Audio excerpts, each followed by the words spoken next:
Bismillahirrahmanirrahim. Students and viewers, in the previous lecture we discussed first numerical of type 3, that is mole-mole relationship. In this lecture we will discuss mole-mole relationship of second numerical. Now let us see what the numerical is. How many moles of O2 are formed when 5 mole H2O2 is decomposed. इस सवाल में कह रहे हैं कि oxygen का कितना मोल हासिल होगा जब हम 5 मोल H2O2 जो कि हाइड्रोजन पेरोक्साइड है इसको डिकम्पोज करेंगे. ये आपको इक्वेशन दी हुई है. H2O2 हाइड्रोजन पेरोक्साइड पर जब हम MnO2 जो कि कैटलिस्ट है उसको डालते हैं तो ये फॉर्म से पेस्टर डिकम्पोज हो जाती है H2O में और O2 में. तो फर्स्ट में एक डाटा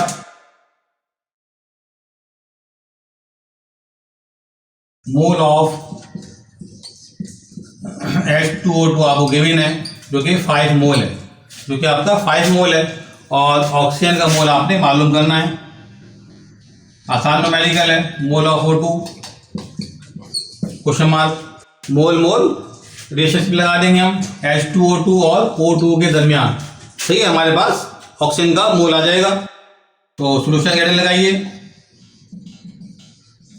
तो इक्वेशन के मुताबिक अकॉर्डिंग टू इक्वेशन H2O2 के 2 मोल H2O2 के 2 मोल ऑक्सीजन का 1 मोल प्रोड्यूस कर रहा है. O2 का 1 मोल प्रोड्यूस कर रहा है. तो 2 मोल H2O2 2 more H2O2 produces 1 mole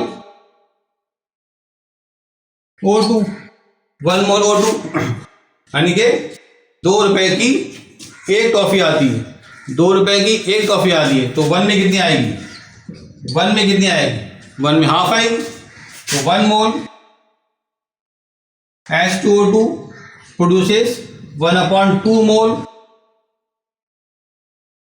O2. अब निकालेंगे हम अपने रिक्वायर्ड में जो कि जिसमें पूछा गया है 5 मोल H2O2 में. तो 5 में निकालेंगे तो हम मल्टीप्लाई कर देंगे. तो 5 मोल H2O2 produces 1/2 multiply by 5 mole O2. 5 और 2 आपस में डिवाइड हो रहे हैं तो सिंपल कैलकुलेशन है. तो मोल ऑफ O2 आ जाएगा आपके पास 2.5 मोल.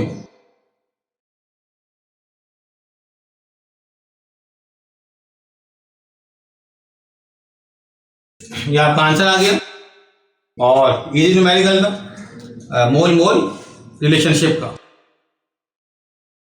And then in the next lecture we will discuss mass volume relationship. Mass volume relationship. हमारे साथ रहिएगा. Thank you.